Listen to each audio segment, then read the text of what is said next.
Bueno, ¿todo bien, gente? Bueno, acá estamos para el último, el último bloque de este sistema osteoarticular.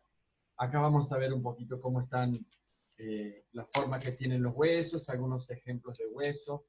Esta es una unidad un poco larga, así que les voy a pedir que se detengan solo en aquellas cosas que vamos a trabajar en la clase. La idea es que tengan claro, muy claro, aspectos principales de esta unidad, de manera que, bueno, digo, tienen mucho para profundizar, por ahí no me interesa que profundicen tanto, sino que tengan menor cantidad de conocimiento, pero que lo sepan claramente. Por eso les voy a pedir que hagan hincapié en estas cosas que les voy a ir mostrando. ¿Tá? Todavía siguen algunos lamentos de lo que fuera el segundo parcial, pero bueno. Hay una canción que se llama El Lamento Boliviano. El que las escribió estaba pensando en ustedes.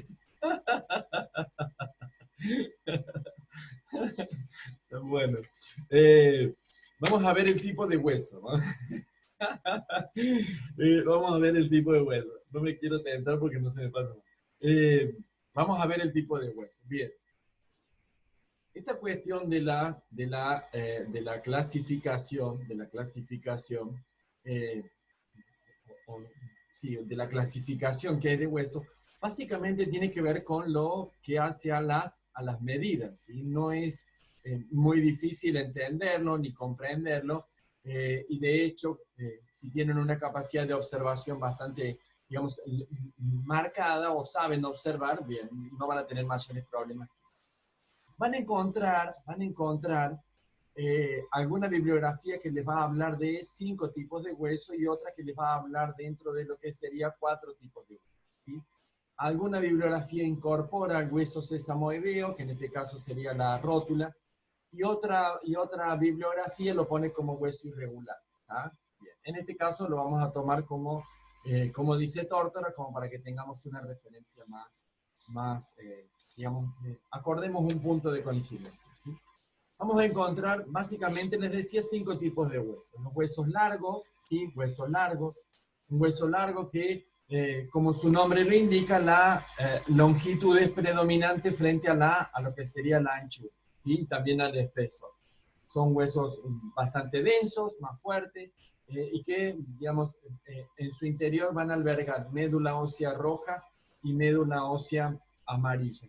Entre los ejemplos que podemos encontrar de huesos largos, vamos a hablar del fémur, que es un hueso que está ubicado dentro del muslo, de hecho es el hueso más largo del organismo humano. ¿Sí? El húmero, ¿sí? Que es el hueso del brazo, que de hecho es el que usa la placa para relatarlo, ¿sí? Se llama así porque, digamos, es el hueso que está unido a la articulación del codo y el hombro en la parte superior del brazo. ¿Sí? El cúbito, ¿tá? El cúbito y el radio para que siempre se ubiquen es el que está, eh, eh, digamos, el radio es el que está del lado del dedo pulgar, ¿sí? Del dedo pulgar. ¿Tá? El cúbito, que junto con el radio son los dos huesos que, digamos, hacen a lo que sería la última parte del miembro superior o del brazo. ¿Tá? La tibia, el peroné, vamos a encontrar ahí otros 2 ejemplos también de lo que serían huesos largos. ¿Tá? Bien. Otro tipo de hueso que vamos a encontrar es el hueso corto, ¿sí? Que se caracteriza porque tiene una forma más de tipo cuboide o se parece más a lo que sería un cubo. ¿Tá? Contienen en su mayoría un hueso esponjoso, hay en su interior algo de hueso esponjoso. Principalmente lo vamos a encontrar en lo que serían las manos y los pies, ¿sí? En los huesos del carpo y los huesos del tarso. Ahí les voy a contar algo de esos huesos, ¿sí? Eh, y alguna bibliografía también la rótula la considera como un hueso corto, ¿tá? Y otra la ponen dentro de lo que sería irregular. Acá la vamos a tomar como sesamoide.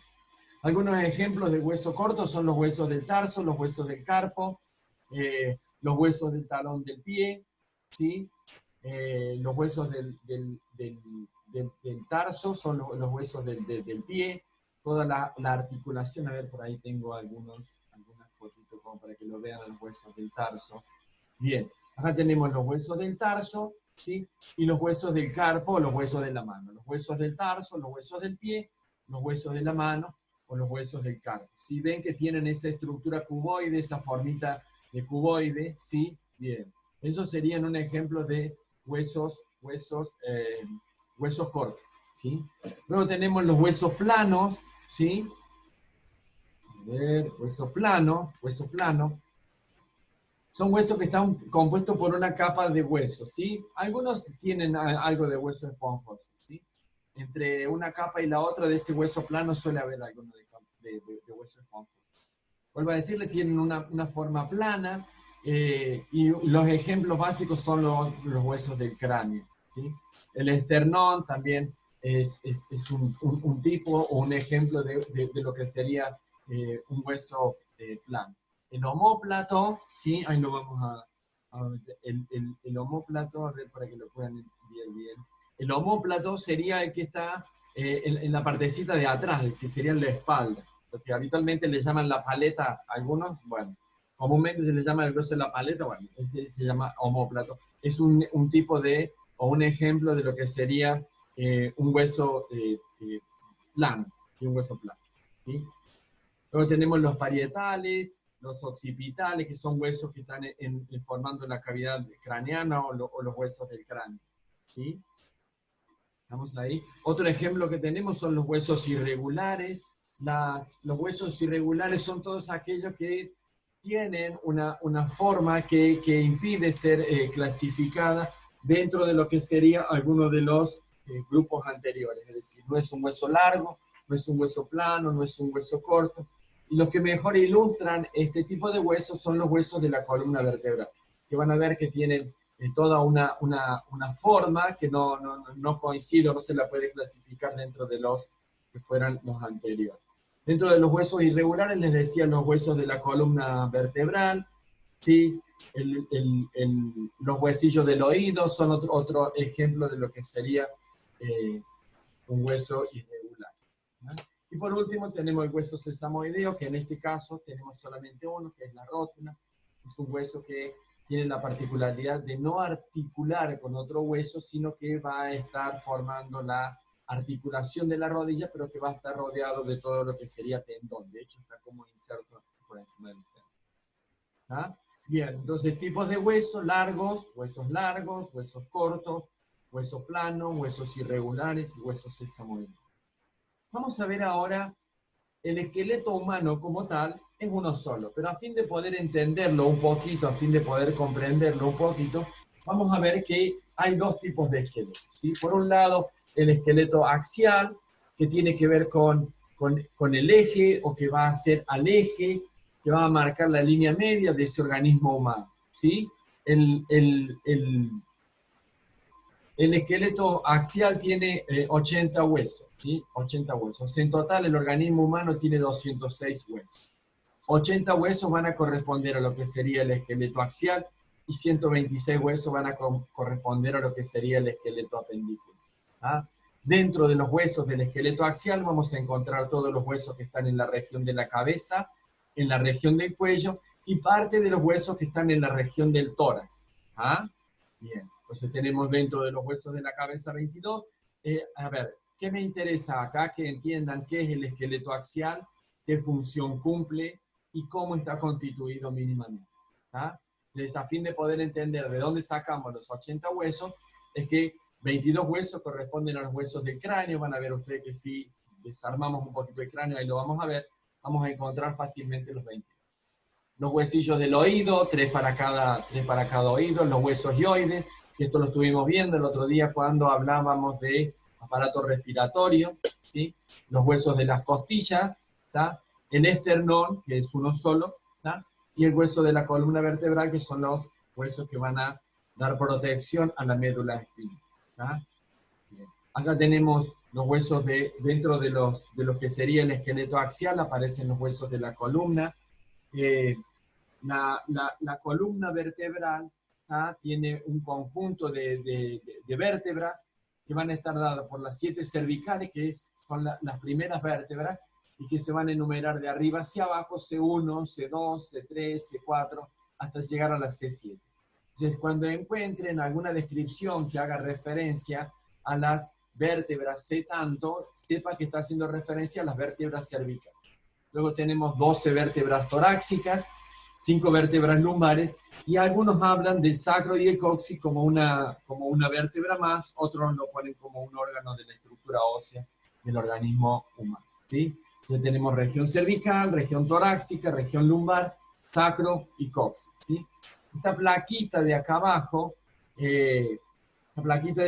intenta un poco mostrar esta cuestión de la médula espinal, ¿tá? La médula espinal con sus nerviecitos, con sus pares de nervios que van a irrigar todo el organismo humano. Ya eso cuando veamos sistema nervioso lo vamos a volver a ver.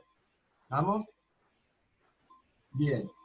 Esto que les decía acá, estos tipos de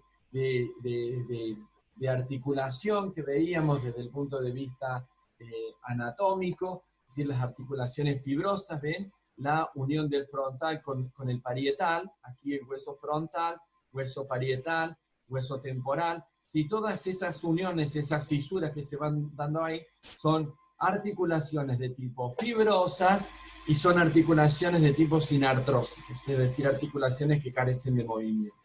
¿Ah? Bien. Un poco como para que veamos cómo están constituidos. Sepan que parietales, frontal, el occipital son huesos que hacen la constitución del cráneo. ¿Ah? Bien, y aquí tenemos la caja torácica, con el esternón, con los diferentes pares de costillas. Vamos a encontrar que tenemos 12 pares de costillas, ¿sí? 7 pares de costillas van a articular con el asternón, los 7 primeros pares van a articular con el esternón, los pares 8, 9 y 10 van a articular entre sí, ¿sí? Y por último vamos a encontrar el par 11 y 12, que son las costillas flotantes. ¿Ah? Un poco para mirar lo que sería el esqueleto axial. Vamos a mirar ahora cómo está constituido el esqueleto apendicular. La función básicamente del esqueleto apendicular tiene que ver con lo que es movimiento.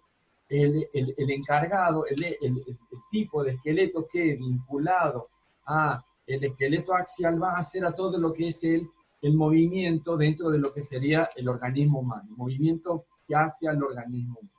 Entonces vamos a encontrar parte de ese esqueleto apendicular dado por unos huesos que están especialmente en la zona superior de la caja torácica y en la zona inferior, en la región inferior de la caja torácica. Luego tenemos miembros superiores, izquierdo y derecho, y miembros inferiores, izquierdo y derecho. ¿Tá? Recuerden que el esqueleto apendicular tenía 126 huesos, que están dados por por pares, siempre van a tener su hueso par, ¿tá?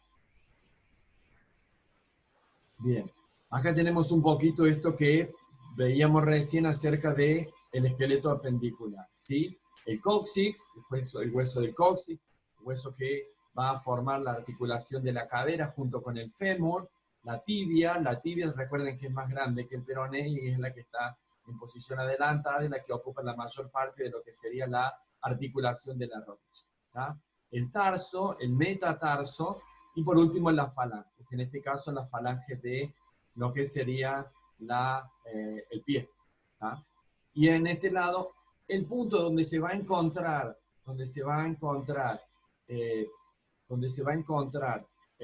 el esqueleto axial con el esqueleto apendicular se llaman cinturas, ¿sí? Entonces vamos a tener la cintura escapular y la cintura pelviana, ¿tá? En el caso del miembro superior, va a articular allí con el omóplato en la parte posterior, ¿sí? De hecho, esta articulación se llama la articulación glenohumeral, ¿tá? Entonces, tenemos el omóplato hacia atrás, el húmero, recuerden que el húmero es un hueso largo, y aquí tenemos lo que sería la clavícula, ¿sí? Es una articulación donde van a converger una estructura ósea un poco más compleja, que son 3 huesos, ¿tá? Luego tenemos el cúbito y el radio, que se van a unir al húmero, lo que sería la articulación del codo. Recuerden que es una articulación sinovial. Por último tenemos el carpo, metacarpo, ¿sí? Y la falange, ¿tá? Eso para lo que sería esqueleto apendicular, ¿tá? Y aquí tenemos una ampliación de lo que serían los huesos del carpo y los huesos del tarso. Bien. Vale. Y aquí lo que vamos a ver es que nos interesa básicamente que entiendan algunos tipos de músculos. Cuádriceps, el deltoide y el glúteo.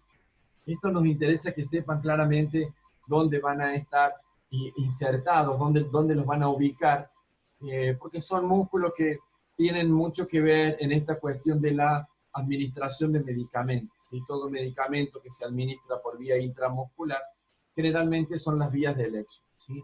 En el caso del glúteo es un músculo que va a tener su tendón de inserción en todo lo que sería la cresta ilíaca o el borde de la cresta ilíaca, y va a atender su tendón de origen en lo que sería la articulación de la rodilla, puntualmente en lo que sería parte del fémur y parte de la tibia. ¿Sí?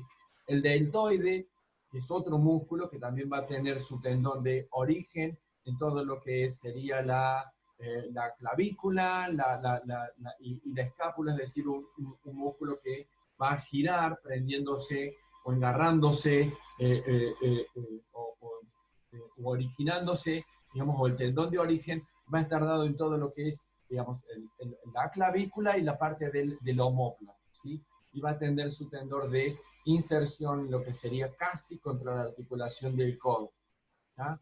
Y el cuádriceps, que es un músculo también bastante importante, que va a estar dado en la región de los miembros inferiores, va a tener su tendón de origen y de inserción en lo que sería el fémur. ¿Sí? El cuádriceps es un músculo que se utiliza, o es el músculo de elección para la administración de medicamentos vía intramuscular para aquellos que son menores de un año, para los pequeñitos que son menores de un año. No se lo coloca en el glúteo, producto de que todavía tiene un tramado nervioso que no se ha terminado de desarrollar, y por ahí cuando se inserta la aguja, cuando se hace la punción con la aguja para descargar el medicamento, puede darse que se toque algún nervio. Por eso, y la posición y el lugar justo es el tercio medio, es decir, se toma lo que sería el muslo, se lo divide en tres, ¿sí? Y el sector del medio, el tercio medio, es el que se elige para lo que sería la administración del medicamento. De valoración, no vamos a hablar de valoración aquí, nos vamos a quedar ahí. Bien, esto es más o menos lo que sería sistema osteoarticular. ¿Ah? Nos vemos en la próxima clase, una clase un poco más compleja, que es todo lo que tiene que ver con sistema nervioso. ¿Ah?